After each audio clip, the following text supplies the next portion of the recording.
ग्रंथराज श्रीमद् भगवद गीता था रूप अध्याय 11 विराट रूप श्लोक संख्या 45। श्लोक समझेंगे। अर्जुन कह रहे हैं अदृष्ट पूर्वम ऋषितोस्मि दृष्ट्वा, अदृष्ट पूर्वम ऋषितोस्मि दृष्ट्वा, मैं जो पहले नहीं देखा था उसको देख करके हर्षित हो रहा हूं। क्या? कृष्ण का विश्वरूप। कृष्ण का विश्वरूप अर्जुन ने पहले कभी नहीं देखा था, है ना। और भगवान भी कहते हैं कि तुम्हारे अलावा और मैंने पहले किसी को ये रूप नहीं दिखलाया, है ना। तो अर्जुन बहुत भाग्यशाली हैं। और भगवान ने कहा कि आगे भी कोई नहीं देख सकता है। वेदों के द्वारा, यज्ञों के द्वारा, तपस्या के द्वारा, किसी भी उपाय से कोई नहीं देख सकता आगे भी, है ना। तो अर्जुन को भगवान ने ठप्पा लगा दिया कि तुम्हारे जैसा भाग्यशाली ना कोई हुआ ना कोई होगा जिसको मैंने ये रूप दिखलाया, है ना। तो अर्जुन कह रहे हैं कि मैं बहुत हर्षित हो रहा हूं आपका ऐसा रूप देख करके जो पहले कभी नहीं देखा।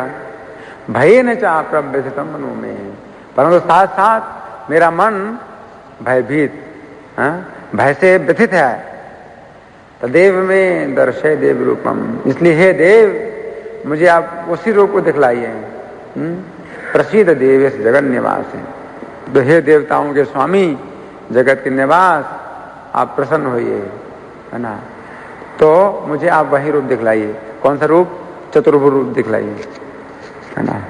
अब हम सुनेंगे प्रभुपाद जी तात्पर्य में क्या लिखते हैं। शिला प्रभुपाद की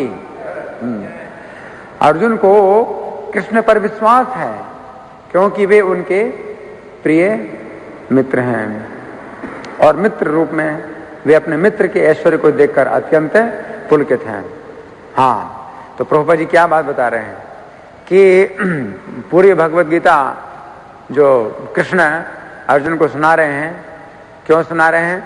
कृष्ण ने कहा कि मैं तुमको ही सुना रहा हूं, और किसी को नहीं सुना रहा हूं। क्यों? भक्तो उसी में सखा चेती, कि तुम मेरे भक्त हो और मेरे मित्र हो, है ना। तो अर्जुन को भगवान ने इसलिए गीता सुनाई है मित्र। और मित्र का स्वभाव क्या होता है? मित्र का स्वभाव होता है अपने मित्र के ऐश्वर्य को देख करके प्रसन्न होना, ईर्ष्या नहीं करता, है कि नहीं?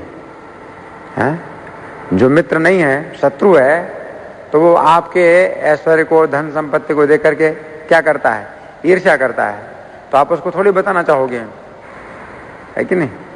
लेकिन अपने मित्र को आप बताना चाहोगे कि मेरा इतना बड़ा मकान है, मेरी इतनी बड़ी दुकान है, मेरी इतनी बड़ी फैक्ट्री है। हाँ, आप बताते हो। क्यों बताते हो? क्योंकि वो सुन करके प्रसन्न होता है, आनंदित होता है ना। तो अर्जुन कृष्ण की महानता सुनकर के चूंकि प्रसन्न हो रहे हैं, है ना, मित्र हैं, इसलिए कृष्ण अर्जुन को बता रहे हैं, है ना। रहस्यम ही एतद उत्तमम, उत्तम रहस्य है। तो कृष्ण अपने रहस्य की बातें, अपनी जो गुप्त बातें हैं, है ना, तो धनी व्यक्ति जो है ना बताता है मैं करोड़पति हूं, मैं इतना जो है ना करोड़ रुपया मेरा इस बैंक में है, इस बैंक में मेरे इतने करोड़ रुपए हैं, है ना। तो उस व्यक्ति को बताता है जो प्रसन्न हो, है ना। तो अर्जुन प्रसन्न होते हैं, है ना, कि कृष्ण ईश्वर है। और कृष्ण अर्जुन को जो है इस बात की प्रसन्नता हो रही है कि हमारा मित्र जो है ना कैसा प्रभावशाली है कि नहीं। तो अर्जुन प्रसन्न हो रहे हैं। तो प्रभुपाद जी लिख रहे हैं तात्पर्य में कि क्योंकि अर्जुन कृष्ण के प्रिय मित्र हैं, और मित्र अपने मित्र के ऐश्वर्य को देख करके बहुत पुलकित हो रहा है, हर्षित हो रहा है। अर्जुन ये देखकर अत्यंत प्रसन्न है कि उनके मित्र कृष्ण क्या है? भगवान है, और वे ऐसा विराट रूप प्रदर्शित कर सकते हैं। तो हर्ष इस बात का है ना। अब आगे अर्जुन कह रहे हैं कि मेरा मन भय से व्यथित है। तो प्रभुपाद समझाते हैं किंतु साथ ही वे इस विराट रूप को देखकर भयभीत हैं कि उन्होंने अनन्य मैत्री भाव के कारण कृष्ण के प्रति अनेक अपराध किए हैं। तो प्रभुपाद जी समझा रहे हैं कि अर्जुन क्यों डर रहे हैं कि मैंने कृष्ण का बहुत अपराध किया है? इनकी तो हमेशा पूजा होनी चाहिए, हर समय इनको नमस्कार किया जाए, प्रणाम किया जाए, स्तुति की जाए, पूजा की जाए, आरती उतारी जाए, है ना। लेकिन मैंने तो कभी इनकी पूजा नहीं की, मैंने तो इनका कभी भी सम्मान नहीं किया, और इनसे हमेशा बराबर का व्यवहार करता रहा, और इनको जो है कृष्ण बोलता था, सखा बोलता था और हंसी मजाक करता था, तो मैंने बड़ा अपराध किया। तो प्रभुपाद जी समझा रहे हैं। लेकिन अर्जुन के भय का एक दूसरा कारण भी है, क्योंकि भगवान का रूप ही ऐसा भयानक है। वैसे अर्जुन ने तो ये बात कही है कि मैंने बहुत जो है अपराध किया है, लेकिन बाद में 44वें श्लोक में कहा है कि आप तो मेरे अपराधों को सहन करोगे, क्योंकि एक मित्र का स्वभाव है कि अपने मित्र के अपराधों पर ध्यान नहीं देता है। तो आप मेरे मित्र हो, या पिता हो, मेरे मित्र हो, मेरे पिता हो, मेरे स्वामी हो, है ना, तो ये तो आप क्षमा कर दोगे। तो इसलिए अर्जुन का वो डर तो दूर हो गया कि मैंने अपराध किया। अगर पिछले श्लोक को देखा जाए तो उन्होंने जो ना ये कह करके शांति पाली है अर्जुन ने कि आप मेरे अपराधों को क्षमा करोगे। पिता अपने पुत्र के अपराधों को क्षमा करता ही है ना, और मित्र अपने मित्र के अपराधों को क्षमा करता ही है, तो आप क्षमा करोगे ही मेरे अपराधों को। लेकिन डर फिर भी लग रहा है, क्योंकि कृष्ण का ये जो रूप है, तो इस रूप से कोई व्यक्ति प्रेम नहीं कर सकता, है ना। तो प्रेम करने के लिए जो है कृष्ण का क्या है, आदि रूप, गोविंदम आदि पुरुषम तम हम भजामि, है ना। तो आदि पुरुष जो है ना गोविंद हैं, जिनसे भक्त प्रेम कर सकते हैं, प्रेम का संबंध बना सकते हैं। तो यहाँ अर्जुन को परेशानी हो रही है कि कैसे प्रेम का संबंध बनाएं भगवान के स्वरूप के साथ में, है ना। तो भय न चा प्रव्यथितम मनो में। तो प्रभुपाद लिखते हैं, इस प्रकार भयवश उनका मन विचलित है, यद्यपि भयभीत होने का कोई कारण नहीं है। अतएव अर्जुन कृष्ण से प्रार्थना करते हैं कि वे अपना नारायण रूप दिखाएं, क्योंकि वे कोई भी रूप धारण कर सकते हैं। तो अर्जुन ने कहा है कि आप मुझको वही रूप दिखलाइए। अब वही रूप का मतलब कृष्ण रूप भी हो सकता है, लेकिन प्रभुपाद जी कह रहे हैं कि नहीं, नारायण रूप कह रहे हैं। इस श्लोक में तो ऐसा कुछ नहीं है कि अर्जुन ने कहा कि अपना नारायण रूप दिखलाइए, तो वो कृष्ण रूप भी तो हो सकता है कि आप मुझे अपना वही रूप दिखलाइए। लेकिन प्रभुपाद जी तात्पर्य में लिखते हैं कि अर्जुन ने नारायण रूप देखना चाहा है। तो ये कैसे? क्योंकि अगले श्लोक में अर्जुन ने फिर कहा कि क्या तेने विरूपेण चतुर्भुजेन, अगले श्लोक में अर्जुन ने कहा है कि तेने विरूपेण चतुर्भुजेन सहस्त्रबाहो भव विश्व मूर्ते। तो अपना चतुर्भुज रूप में आप जो है ना आप प्रकट होइए, सहस्त्रबाहो। आप अभी 1000 भुजाओं वाले हैं, लेकिन अब आप चतुर्भुज रूप बन जाइए, है ना। तो इसका मतलब यह है कि इस श्लोक में अर्जुन ने जो कहा है वो भगवान के चतुर्भुज रूप को देखने की बात कही है। तो नारायण रूप, तो प्रभुपाद लिखते हैं क्योंकि वे कोई भी रूप धारण कर सकते हैं। ये विराट रूप भौतिक जगत के ही तुल्य भौतिक एवं नश्वर है। तो प्रभुपाद जी भगवान के इस विराट रूप को महत्व नहीं दे रहे हैं। क्यों महत्व नहीं दे रहे हैं? क्योंकि इस विराट रूप से कोई भक्त जो है ना प्रेम नहीं कर सकता, है कि नहीं, सेवा नहीं कर सकता। केवल क्या कर सकता है? भय कर सकता है, भयभीत हो सकता है बस, और कोई दूसरा संबंध नहीं बन सकता है विराट रूप के साथ में, केवल भय का संबंध बन सकता है ना। तो आगे प्रभुपाद लिखते हैं, किंतु वैकुंठ लोक में नारायण के रूप में उनका शाश्वत चतुर्भुज रूप रहता है। वैकुंठ लोक में असंख्य लोक हैं और कृष्ण इन सब में अपने भिन्न नामों से अंश रूप में विद्यमान हैं। है ना। तो ये बड़े रहस्य की बात है। वैकुंठ जगत में बहुत से वैकुंठ हैं, और प्रत्येक वैकुंठ में भगवान 4 भुजाओं के हैं, लेकिन अलग अलग नामों से हैं। किसी में वो नारायण नाम के भगवान हैं, और कहीं पर माधव, कहीं पर केशव, कहीं पर वामन, ऋषिकेश, पद्मनाभ, इस प्रकार के अलग अलग नामों से भगवान विद्यमान है। तो आगे प्रभुपाद लिखते हैं, इस प्रकार अर्जुन वैकुंठ लोक के उनके किसी एक रूप को देखना चाहते थे। निस्संदेह प्रत्येक वैकुंठ लोक में नारायण का स्वरूप चतुर्भुजी है, किंतु इन चारों हाथों में वे विभिन्न क्रम में शंख, गदा, कमल तथा चक्र के चिन्ह धारण किए रहते हैं। विभिन्न हाथों में इन चारों चिन्हों के अनुसार नारायण भिन्न भिन्न नामों से पुकारे जाते हैं। ये सारे रूप कृष्ण के ही हैं, इसलिए अर्जुन कृष्ण के चतुर्भुज रूप का दर्शन करना चाहते हैं। तो हम लोग चर्चा कर रहे थे कि चैतन्य चरितामृत में जो भगवान अलग अलग वैकुंठों में निवास करते हैं और 4 भुजाओं के हैं, लेकिन अंतर है अगर कुछ तो उनके जो आयुध हैं उनके क्रम में अंतर है। शंख, चक्र, गदा, पद्म, ये 4 हाथों में 4 चीजें निश्चित हैं, लेकिन अंतर क्या होता है? हाँ, उल्टा पलटा उल्टा पलटा रहता है। इस प्रकार से भगवान जो है अलग अलग होते हैं और उनके नाम अलग अलग होते हैं। तो इस तरह से अगर चारों का जो है ना अगर क्रम बदला जाए, अलग अलग क्रम बनाया जाए 4 हाथों में शंख, चक्र, गदा, पद्म का, तो इस प्रकार से 24 अलग अलग क्रम बनते हैं। तो इसमें वो 24 भगवान के नाम दिए गए हैं। चैतन्य चरितामृत में चैतन्य महाप्रभु सनातन गोस्वामी को शिक्षा देते हैं। तो ये मैं जो है आपको इसको पढ़ के सुनाऊंगा। इसमें आप ऐसे समझो कि भगवान के जो है 4 भुजाएं हैं। तो पहली भुजा जो है ना मानी गई है दाहिनी तरफ की नीची, दाहिनी तरफ जो नीचा हाथ है वो पहला है, और फिर दाहिना ऊंचा दूसरा हुआ, फिर बायां ऊंचा तीसरा, फिर बायां नीचा चौथा।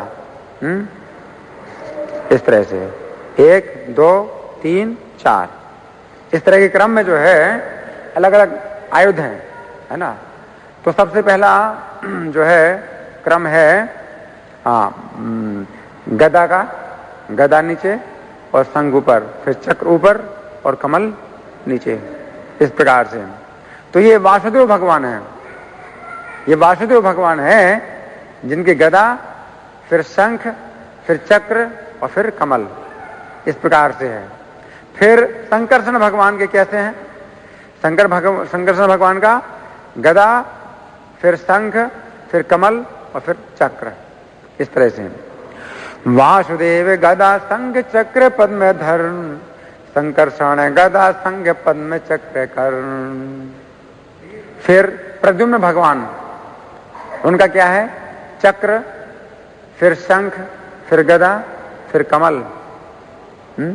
और अनिरुद्ध भगवान का क्या है? चक्र, गदा, शंख और कमल, इस प्रकार से। प्रद्युम्न चक्र शंख गदा पद्म धरण, अनिरुद्ध चक्र गदा शंख पद्म कर्ण। फिर केशव भगवान, केशव भगवान कैसे हैं? कमल, फिर शंख, फिर चक्र और फिर गदा, ये केशव भगवान है। फिर नारायण भगवान कैसे हैं? शंख, फिर कमल, फिर गदा, फिर चक्र।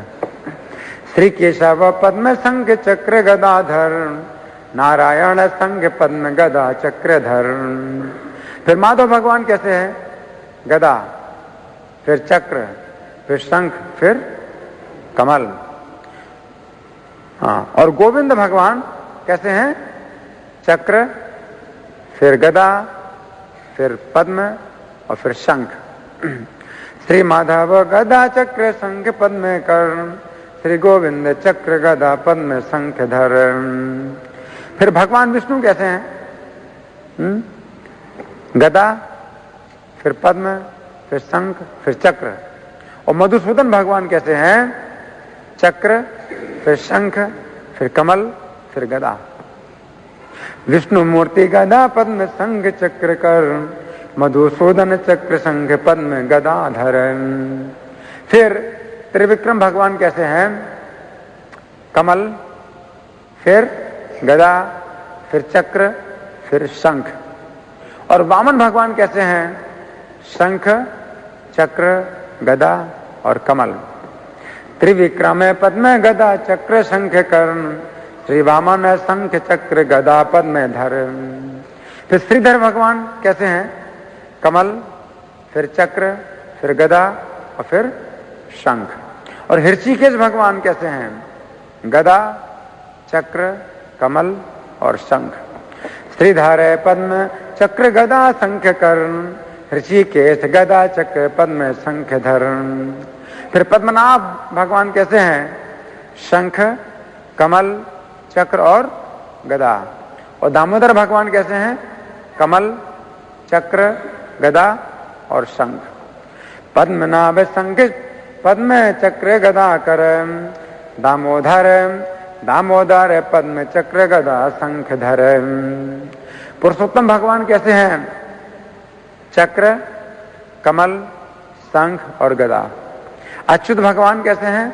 गदा, कमल, चक्र और शंख। पुरुषोत्तम चक्र पद्म शंख गदाधर, श्री अच्युत गदा पद्म चक्र शंख धर। नरसिंह भगवान कैसे हैं? चक्र और पद्म और गदा और शंख। जनार्दन भगवान कैसे हैं? कमल, चक्र, शंख और गदा। अगर 3 बताऊं तो चौथा तो आपको बताना चाहिए ना।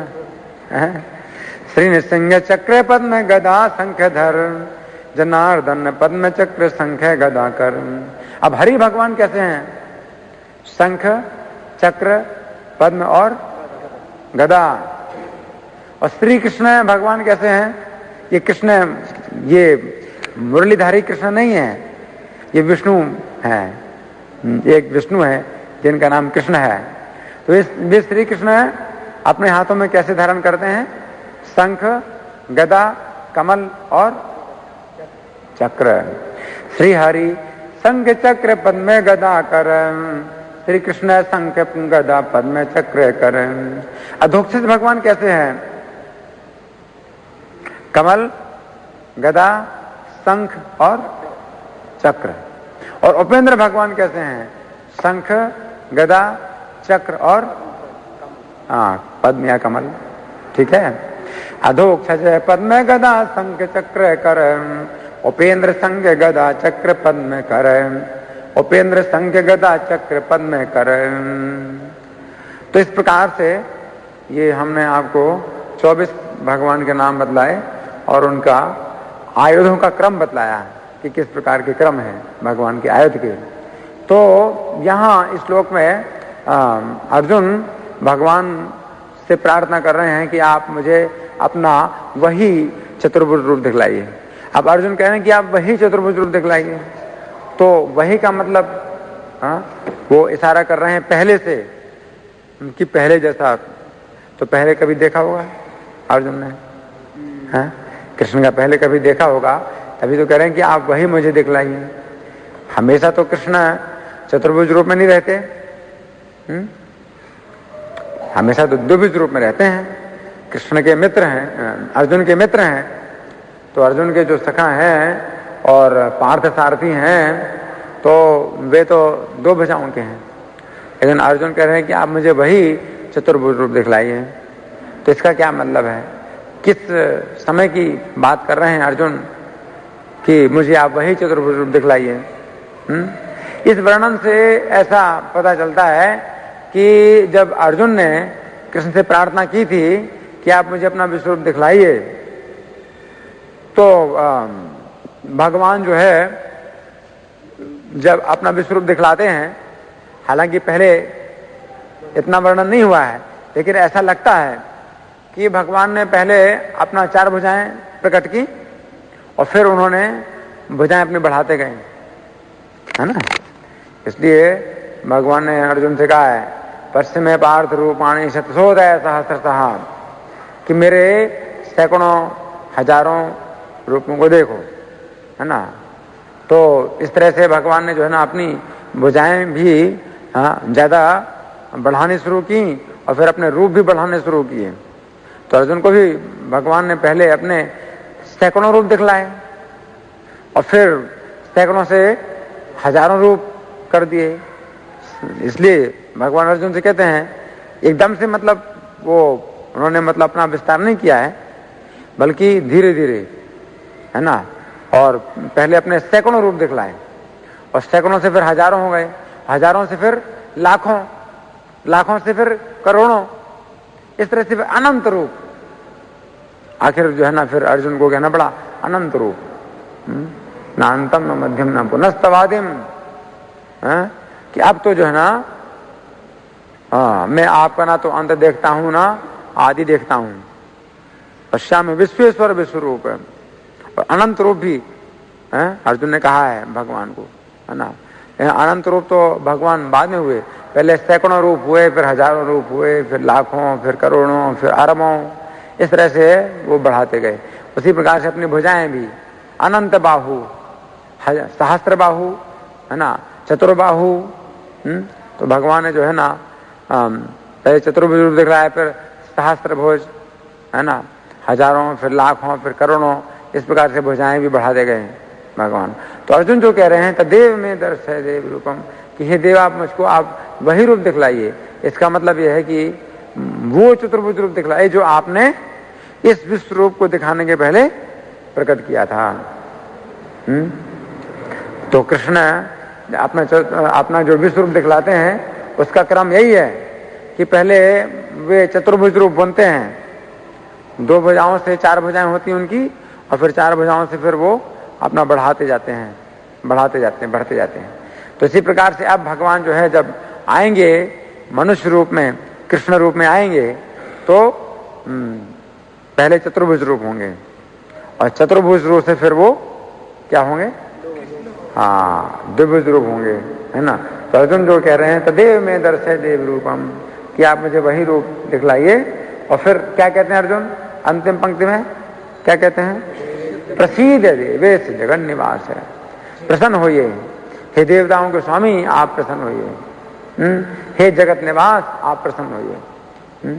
तो जगन निवास आप प्रसन्न होइए, इसका मतलब क्या है, अगर कृष्ण प्रसन्न होंगे तो जगत प्रसन्न होगा। इसका यही मतलब है, यस्मिन प्रसन्ने,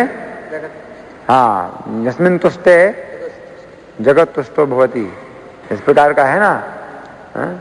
तो शास्त्र का ये कहना है कि अगर इनको प्रसन्न किया जाए तो सब प्रसन्न होंगे,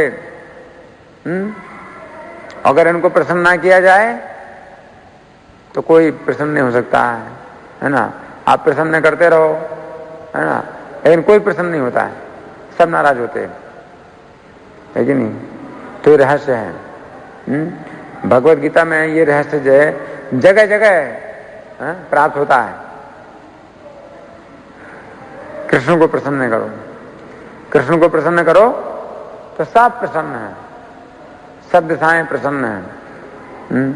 और अगर कृष्ण को प्रसन्न नहीं किया तो फिर कोई प्रसन्न नहीं हो सकता है। आप किसी को प्रसन्न नहीं कर सकते, ना अपने को प्रसन्न कर सकते हैं, ना किसी को प्रसन्न कर सकते हैं। तो प्रसिद्ध देवेश जगन निवास है, यही जो है जीवन की सफलता है, अगर कृष्ण को प्रसन्न कर लिया जाए। इसलिए किसी भक्त ने भजन गाया है, मुझे है काम ईश्वर से, जगत रूठे तो रूठन दे। जो मुझे है काम ईश्वर से, मुझे जो ना ईश्वर को प्रसन्न करना है, अगर जगत रूठे तो रूठने दो, है ना। कहाँ तक रूठेगा जगत, आखिर प्रसन्न होना ही पड़ेगा।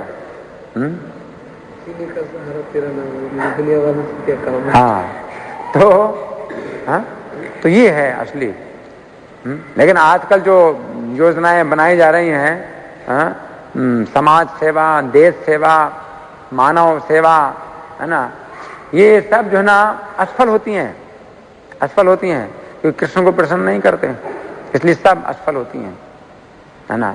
और कृष्ण की सेवा से मानव सेवा, देश सेवा, समाज सेवा सब होती है। ये रहस्य नहीं जान पाते हैं, ये रहस्य नहीं जान पाते हैं।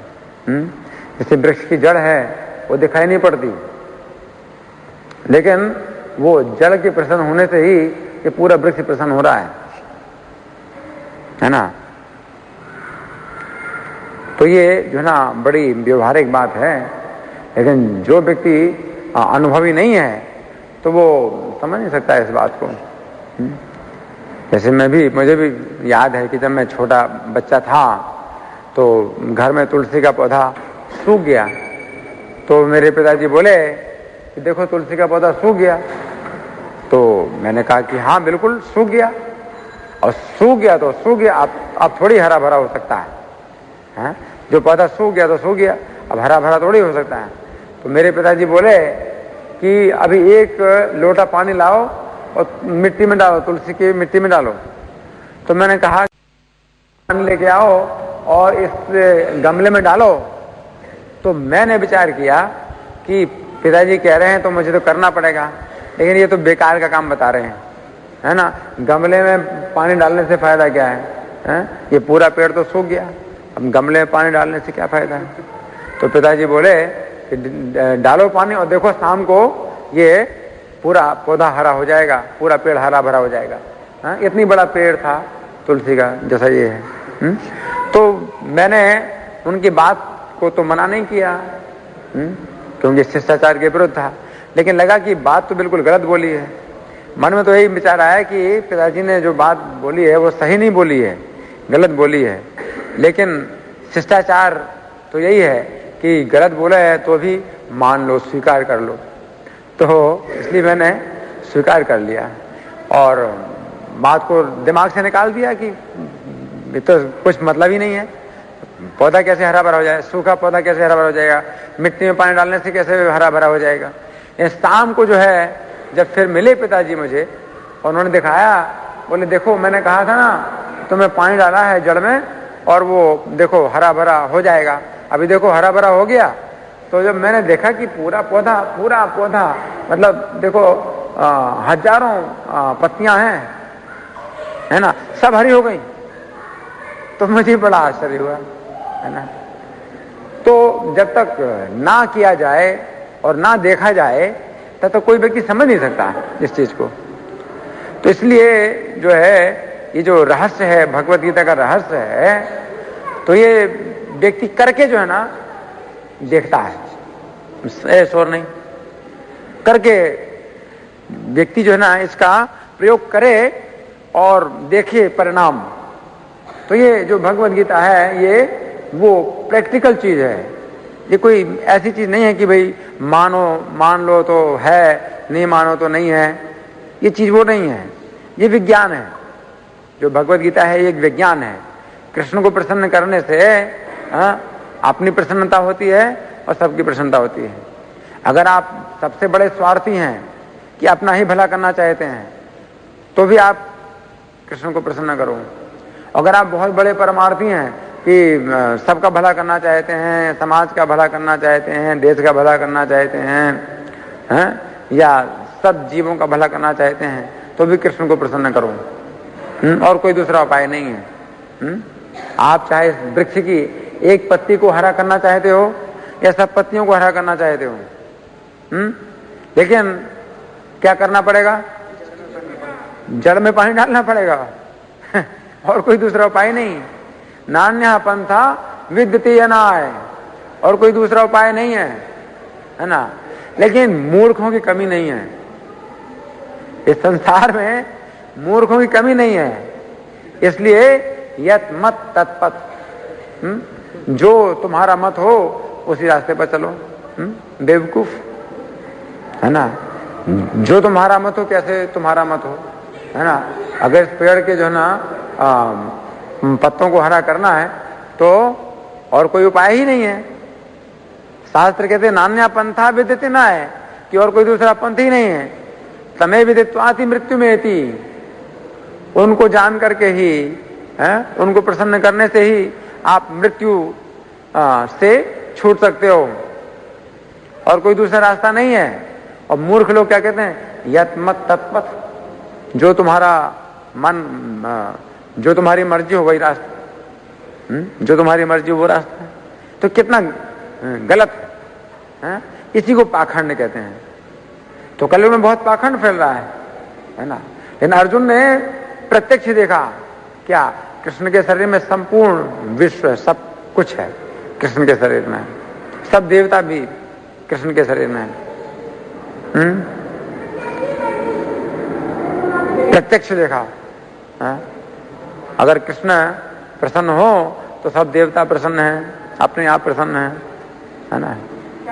और अर्जुन वास्तव में जो है कृष्ण के भक्त होने के कारण अर्जुन ने स्वयं देखा भी कि जब स्वर्ग में गए तो इंद्र का सबने सम्मान किया, अर्जुन का सबने सम्मान किया, जबकि अर्जुन ने किसी भी देवता की अलग से पूजा नहीं की थी, या किसी भी देवता को अलग से प्रसन्न करने का प्रयास नहीं किया था। इन सब देवता प्रसन्न हो रहे, अपने आप प्रसन्न हो रहे हैं। क्यों? कृष्ण के मित्र हैं इसलिए। हनुमान जी जो है जब लंका पार करते हैं, नहीं समुद्र पार करते हैं, समुद्र पार करके लंका जाते हैं, तो उस समय वो भी प्रत्यक्ष अनुभव किया, प्रत्यक्ष अनुभव किया है। और वो बड़ा आश्चर्य करते हैं हनुमान जी कि चूंकि मैं राम के कार्य से मैंने समुद्र पार किया है, तो इसलिए ये कितना आश्चर्य है कि मैनाक पर्वत जो है ना मेरा सम्मान कर रहा था। और मैनाक पर्वत ने कितना सम्मान किया हनुमान जी का। वैसे वो समुद्र के ऊपर उठता नहीं कभी, है ना, लेकिन वो समुद्र के ऊपर उठा। तो हनुमान जी ने सोचा कि ये मेरे कार्य में बाधा डाल रहा है, क्योंकि पर्वत जो है ना एकदम आकाश से जो है मतलब आकाश को छूने लगा। तो हनुमान जी को लगा कि ये पर्वत जो है ना मेरा रास्ता रोक रहा है। तो हनुमान जी ने तो अपने सीने से मतलब उसको ठोकर मारी, उसका एक जो है ना शिखर भी तोड़ दिया। लेकिन फिर मैनाक पर्वत स्वयं जो है ना मनुष्य शरीर धारण करके अपने शिखर के ऊपर खड़ा होकर के हनुमान जी को कह रहा है कि नहीं नहीं आप विश्राम करो, आपकी विश्राम के लिए मैं आया हूं, ऊपर उठा हूं, आप थोड़ा विश्राम करो आपकी सेवा के लिए। देखो, जबकि पर्वत को चोट मार दी और उसको तोड़ दिया, तो भी वो जो मैनाक पर्वत है वो मनुष्य का रूप धारण करके कह रहा है कि नहीं नहीं मैं आपके कार्य में बाधा डालने के लिए नहीं आया हूं, आपको विश्राम देना चाहता हूं। इसलिए तो चूंकि हनुमान जी राम को प्रसन्न करने के लिए कार्य कर रहे थे, इसलिए मैनाक हनुमान जी को प्रसन्न करने का प्रयास कर रहा है। तो देखो बहुत प्रैक्टिकल है ये बातें। ए बच्चे शोर नहीं। तो अगर आप कृष्ण को प्रसन्न करना चाहते हैं तो आप देखेंगे ये सब आपको प्रसन्न करना चाहते हैं। आप कृष्ण की पूजा करते हो और देखो कि सब आपकी पूजा करेंगे, सब आपकी पूजा करेंगे, है ना। तो इतना जो है ना ये जो है ना गहरा सत्य है ना। हनुमान जी ने फिर और भी आश्चर्य किया। जब उनकी पूंछ में आग लगी तो शुरू में तो उनको कुछ डर लगा, लेकिन फिर देखा कि आग जो है उनको ठंडी लग रही है। आग ठंडी लग रही है उनको। वो सोचते तो बड़े आश्चर्य की बात है, आग ठंडी लग रही है ना। चलो तब तो मैं पूरी लंका को भी ठंडा कर देता हूं। तो उन्होंने फिर पूरी लंका को भस्म किया उस अग्नि में। उनका कि ठीक है अब अग्नि को तृप्त मैं भी करता हूं, है। तो पूरी लंका को उन्होंने ठंडा किया आग से, है ना। तो उन्होंने फिर माना कि सीता जी का प्रभाव है ये, कि आग मुझे ठंडी लग रही है ना। और यात्रा जो है बड़ी सफल रही, समुद्र पार किया उन्होंने, यात्रा बड़ी सफल रही। तो उन्होंने मतलब बार बार ये विचार करते थे कि राम के कार्य से जो ना, चूंकि मैं राम के कार्य में लगा हूं इसलिए सब जो ना कार्य मेरे सफल होते जा रहे हैं, है ना। और एक घटना नहीं, हजारों घटनाएं आप देख सकते हो शास्त्रों में या जो है ना किसी के भी जीवन में आप देख सकते हो, हजारों हजारों घटनाएं देख सकते हो। शास्त्र में मृगारी की घटना है। मृगारी को चिंता थी कि अगर मैं अपना पूरा जीवन भगवान की सेवा में लगा दूंगा तो फिर मेरे जीवन का निर्वाह कैसे होगा, मुझे फिर कहां से कौन मुझे खाना खिलाएगा। नारद जी कहते हैं नहीं नहीं, अपने धनुष को तोड़ो तुम। वो कहता है कि मैं धनुष को तोड़ दूंगा तो फिर मेरी जीविका कैसे चलेगी। इस धनुष के द्वारा मैं कुछ पशुओं को मार करके और उनकी खाल बेचता हूं और उस तरह से मेरा जीवन निर्वाह होता है। बोले नहीं, बिल्कुल नहीं, ये काम बिल्कुल बंद। धनुष तोड़ो अपना, तोड़वा दिया। तो वो कहता है फिर मुझे भोजन कौन खिलाएगा। कहते हैं कि मैं खिलाऊंगा तुमको भोजन। अब नारद जी थोड़ी खिलाने वाले हैं भोजन किसी को, है ना, लेकिन उसको जो है ना भगवान में विश्वास नहीं है, इसलिए नारद जी कहते हैं कि ठीक है मैं जिम्मेदारी लेता हूं तुम्हारे भोजन की। तो वो सोचता है भाई महात्मा है, अगर बोल रहे हैं तो वो तो जरूर करेंगे, महात्मा का वचन है। नारद जी ने ये चिंता नहीं करी कि मतलब इसको कौन भोजन खिलाएगा, कैसे भोजन खिलाएगा। नारद जी ने क्या कहा कि तुम्हें केवल ये हरे कृष्ण मंत्र का जाप करना है दिन रात तुलसी जी के पास में बैठ करके, हैं, और दिन रात हरे कृष्ण महामंत्र का जाप करना है और कुछ भी करने की जरूरत नहीं है। खाना मैं भेजूंगा, तुम्हारा भोजन मैं तुम्हें भेजूंगा। तो ठीक है। और नारद जी चले गए कह करके। नारद जी को विश्वास था कि अगर वो दिन रात हरे कृष्ण का जाप करेगा तो भगवान खिलाएंगे उसको, है ना। और फिर हुआ क्या है कि वो अपने सब को छोड़ करके बैठ गया, हरे कृष्णा कृष्णा कृष्णा हरे हरे, हरे राम राम राम हरे हरे। हैं, और वहां के गांव वासियों को पता चला कि अरे मृगारी तो साधु बन गया। अरे मृगारी साधु बन गया, हाँ मृगारी साधु बन गया। एक से दूसरे, दूसरे तीसरे सब चर्चा करते हैं, मृगारी साधु बन गया, मृगारी साधु बन गया। अरे साधु के दर्शन करने चले, साधु के दर्शन करने चले तो कुछ तो भेंट देनी चाहिए साधु को, है ना। तो इतना भोजन आने लगा कि उसकी उल्टी चिंता हो गई कि मैं क्या करूंगा इतना भोजन का। उसको चिंता थी कि मुझे भोजन कैसे मिलेगा, नहीं अभी उसकी उल्टी चिंता हो गई। इतना भोजन आ रहा था कि मैं क्या करूंगा, इतना भोजन कैसे खाऊंगा। तो फिर वो बांटने लगा, जितना खा सके खाए, बाकी बांटे। तो ये है। और भी एक घटना है, संत वो एक है मलूकदास, है ना, मलूकदास, संत मलूकदास।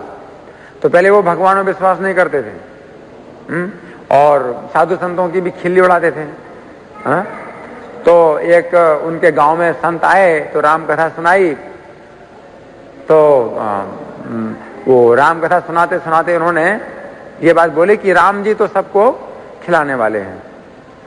तो अब ये जो ना कथा में बैठ गए।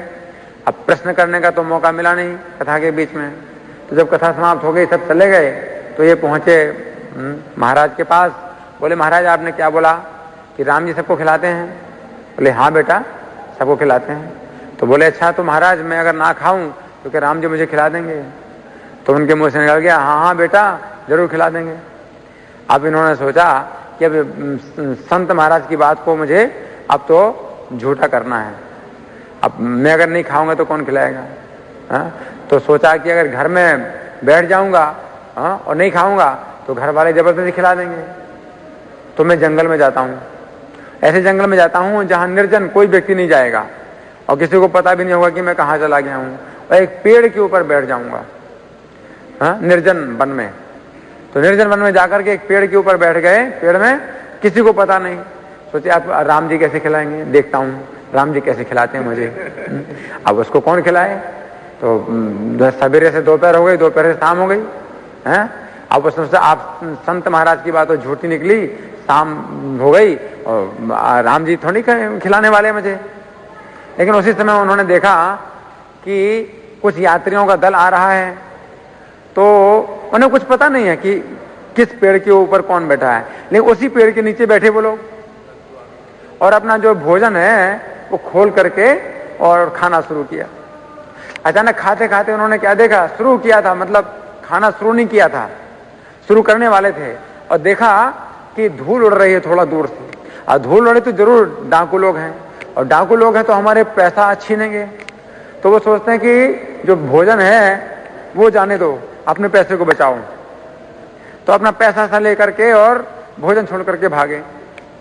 अब जो डाकू लोग हैं वो आए तो पेड़ के नीचे उनको मिला भोजन, तो बोले अरे यार कुछ मिला नहीं, पैसा से तो मिला नहीं, चलो भोजन ही खाओ। तो वो लोग बैठे भोजन खाने के लिए। उनमें से एक डाकू कहता है कि अरे अरे रुको रुको, अभी भोजन मत शुरू करो। क्यों?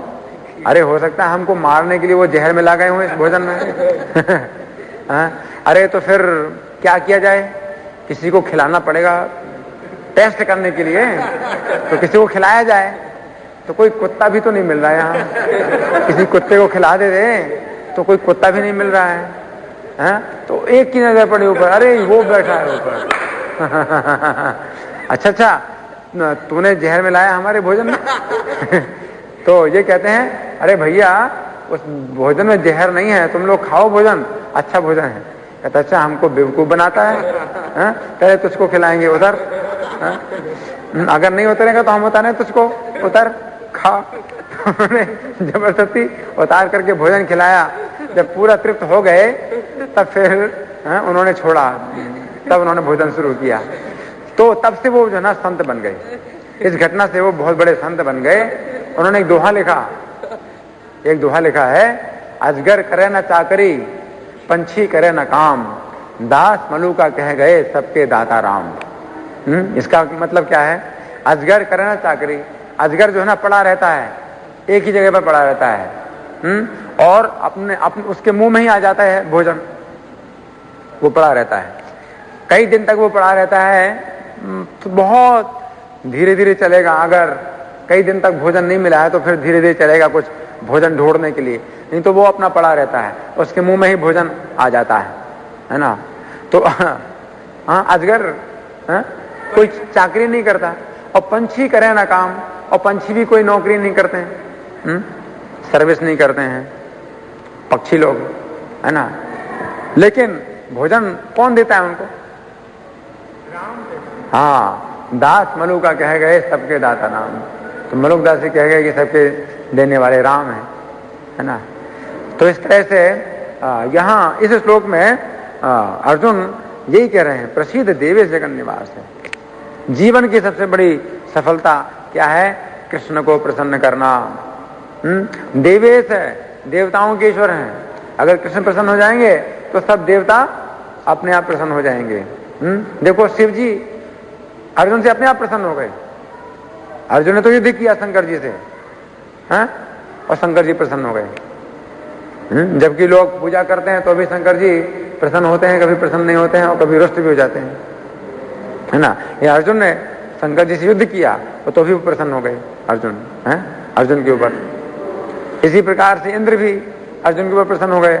अर्जुन ने युद्ध किया इंद्र से और इंद्र भी प्रसन्न हो गए, है ना। और जब स्वर्ग में गए अर्जुन तो उन्होंने देखा जितने देवता हैं सब प्रसन्न है अर्जुन के ऊपर, जबकि कोई परिचय नहीं था अर्जुन का। अग्नि देवता को देखा, पवन देवता को देखा, वायु देवता, है ना, और जो है विश्व देवता हैं, और 12 आदित्य हैं, 49 मरुदगण हैं, अश्विनी कुमार हैं, कितने कितने देवता, और सब अर्जुन को अपना अपना परिचय देते हैं और मिलते हैं और सम्मान करते हैं। अप्सराएं नृत्य करती हैं, गंधर्व गीत गाते हैं। इतना सम्मान हुआ अर्जुन का।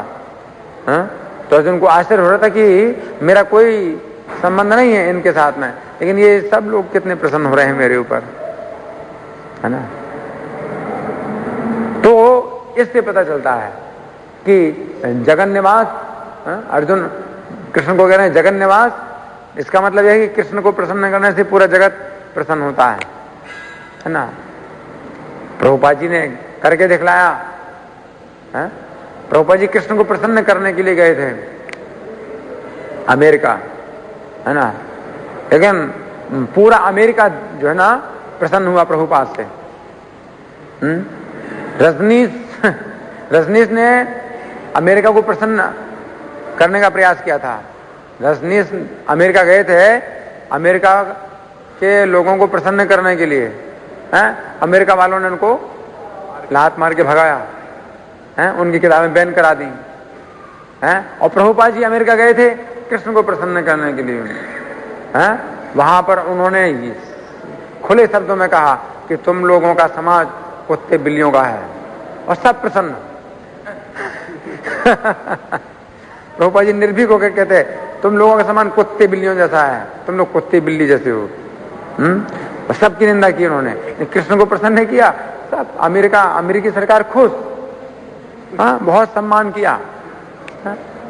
तो ये जो है ना रहस्य है ना, पूरे संसार में जो है ना प्रभुपाद का सम्मान हुआ और प्रभुपाद की विजय हुई केवल एक कारण से, क्योंकि उन्होंने कृष्ण का नाम फैलाया, कृष्ण का गुणगान किया। इसलिए देखो प्रभुपाद का कितना गुणगान हो रहा है, कितनी प्रभुपाद की पूजा हो रही है। जितने मंदिर है वहां प्रभुपाद जी जो है ना बैठे हैं और उनकी पूजा हो रही है। क्यों? क्योंकि उन्होंने अपना संपूर्ण जीवन कृष्ण की प्रसन्नता में लगाया। और देखो साहब पूरी दुनिया जो है ना उनके चरणों में झुकी है ना। तो रजनीश का ये हाल हुआ, उन्होंने जो है ना लोगों को खुश करने का प्रयास किया, उन्हीं लोगों ने उनको लात मारी है ना। जिस महात्मा गांधी हैं उन्होंने भारतवासियों को प्रसन्न करने का प्रयास किया और भारतवासियों ने उनको गोली मारी है ना। लेकिन प्रभुपाद ने किसी को प्रसन्न करने का प्रयास नहीं किया। नहीं, मैं कृष्ण को प्रसन्न करने के लिए आया हूं और मैं कृष्ण को प्रसन्न करने के लिए कृष्ण की बात दोहराता हूं। मैं कृष्ण की बात में कोई बदलाव नहीं करने वाला हूं कि इनको खुश करूं इनको खुश करूं। प्रभुपाद ने साहब कहा मैं कृष्ण का कुत्ता हूं, मुझे जो है ना कृष्ण को खुश करना है, बाकी मुझे कोई चिंता नहीं, चाहे कोई खुश हो या ना हो।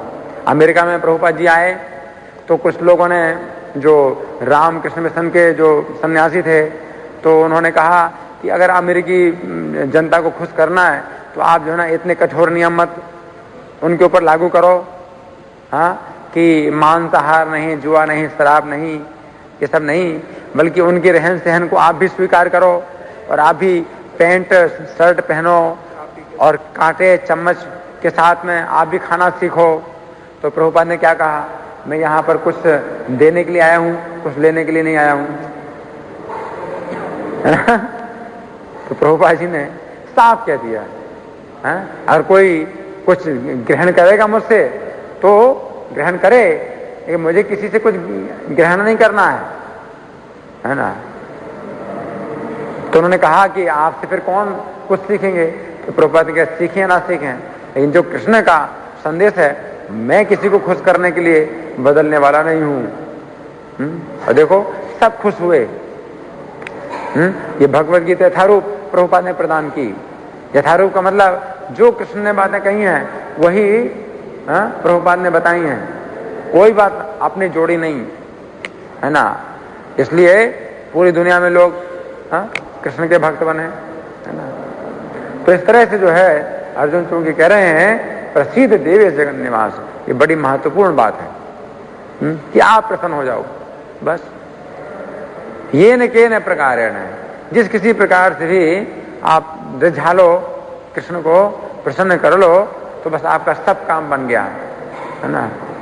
फिर और कुछ कर्तव्य नहीं रह जाता, इसके ऊपर और कोई काम नहीं होता है, कृत्य हो गए आप। कोई प्रश्न किसी का? आपका प्रश्न। चैतन्य शिक्षा में क्या आप जो तो चैतन्य महाप्रभु के शिक्षामृत में भी ये 24 नाम बताए गए हैं और क्रम जो उनके आयुध हैं भगवान के, उनके क्रम के अनुसार अगर आप क्रम बनाएंगे ना तो 4 हाथों में 4 आयुध हैं, उनको अलग अलग बनाएंगे तो 24 आएगा, ठीक है ना। तो ये आता है इस तरह से, और वो सब बताए भी कि कैसे 24 आए, मैंने पढ़ के सुनाए ना। तो वो चैतन्य महाप्रभु का शिक्षामृत में भी वो बताया गया है, आप उसको देख लेना, हमने देखा है ना 24 हैं। वही चीज है जो चैतन्य महाप्रभु ने बताई है, वो सब जो ना उसी प्रकार से बताया गया है। अच्छा ठीक है, मैं प्रश्न कर रहा हूं।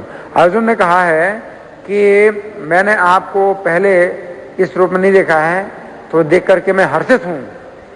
तो इसका क्या मतलब है, इसमें क्या हमें समझना चाहिए, कौन बताएगा? इसीलिए कि जो सखा उनके सखा जो है भगवान है। हाँ, कि अर्जुन जो है ना, चूंकि मित्र हैं भगवान के, इसलिए प्रसन्न हो रहे हैं, है ना। हाँ, इसको और थोड़ा और समझाइए।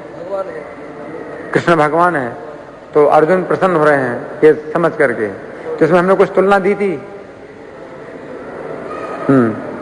क्या एक कुछ समझने के लिए हमने कुछ तुलना बताई थी कि अर्जुन प्रसन्न है तो चूंकि अर्जुन मित्र हैं भगवान के इसलिए प्रसन्न है ना। तो इसमें हमने कुछ समझाया था नहीं? हाँ, मित्र जो है ना, मित्र का मतलब ही है, मित्र का मतलब ही है क्या कि अपने मित्र के ऐश्वर्य को देख करके प्रसन्न होता है।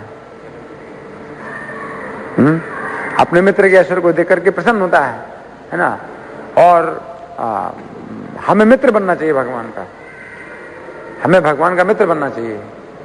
जो शत्रु होता है तो जब देखता है अपने शत्रु के ऐश्वर्य को तो उसका दिल जलता है ना।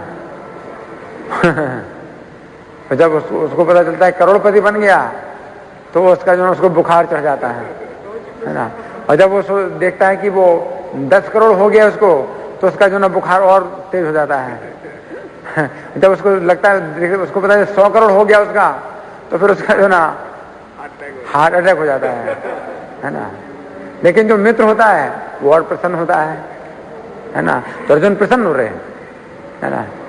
और हमारी जो बीमारी भौतिक संसार की जो बीमारी वो यही है कि हम क्या सोचते हैं कि कृष्ण क्यों भगवान है, मैं क्यों भगवान नहीं हूं, है ना। तो आजकल गाड़ियों के पीछे कुछ ना कुछ लिखा रहता है ना। तो एक बार हमने किसी गाड़ी के पीछे लिखा हुआ देखा था, वो क्या था, कुछ ऐसे शब्द थे उसमें कि कृष्ण अगर छेड़ते हैं तो उनकी लीला, अगर हम छेड़ते हैं तो पाप।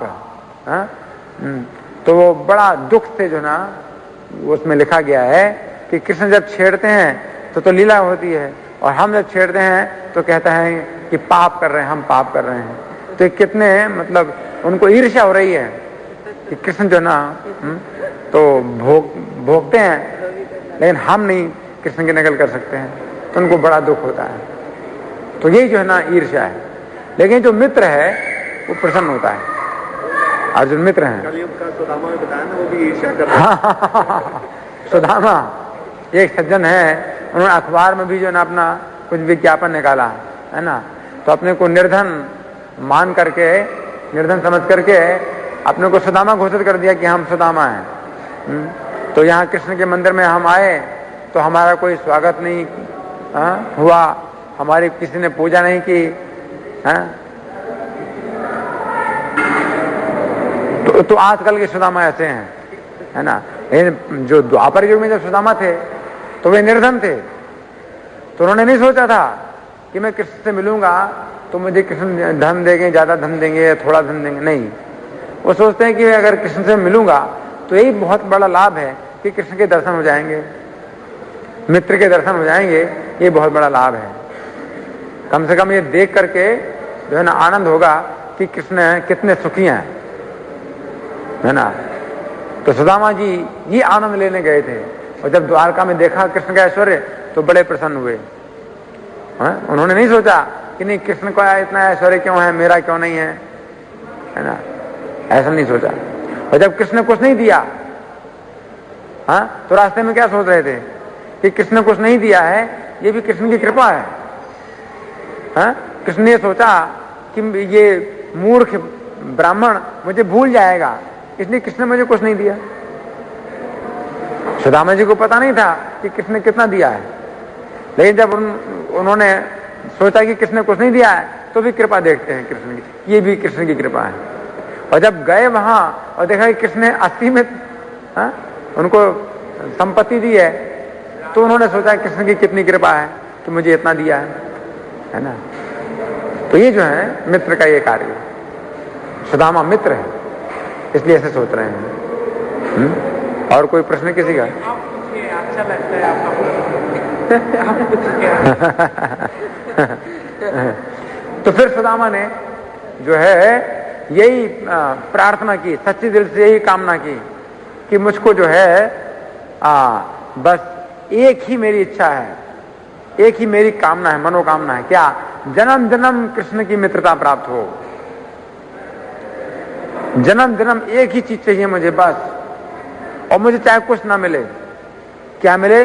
कृष्ण की मित्रता, बस, और कुछ नहीं। और कृष्ण जो ना कैसे हैं? बादल के समान है। बादल किसान का मित्र होता है, तो बादल क्या करता है कि किसान के जब जागता है किसान, तब तो बादल बरसाता नहीं पानी, जब किसान सो जाता है तो रात में पानी बरसाता है और किसान की खेती को हरा भरा करता है रात में। तो प्राचीन काल में बादल रात में वर्षा करते थे, तो कृष्ण जो ना उस बादल के समान है। मतलब कृष्ण ने सुदामा को सामने तो कुछ नहीं दिया, ये पीठ पीछे कितना दिया, कितनी कृपा करी, है ना, ये सोचते हैं। हाँ, जैसे कृष्ण बुक में बताया गया है जो गोपी लोग जो है कृष्ण का, तो आखिरी प्रश्न है इनका। प्रश्न है कि जो गोपियां हैं तो कृष्ण के प्रति काम भाव से आसक्त हैं और वे जो है ना शुद्ध हो गई, तो हम जो है ना अगर हमारे अंदर भौतिक कामना है तो फिर क्यों नहीं हम शुद्ध होते हैं? लेकिन ये होना चाहिए कृष्ण का तीव्र चिंतन, कृष्ण का तीव्र चिंतन होना चाहिए।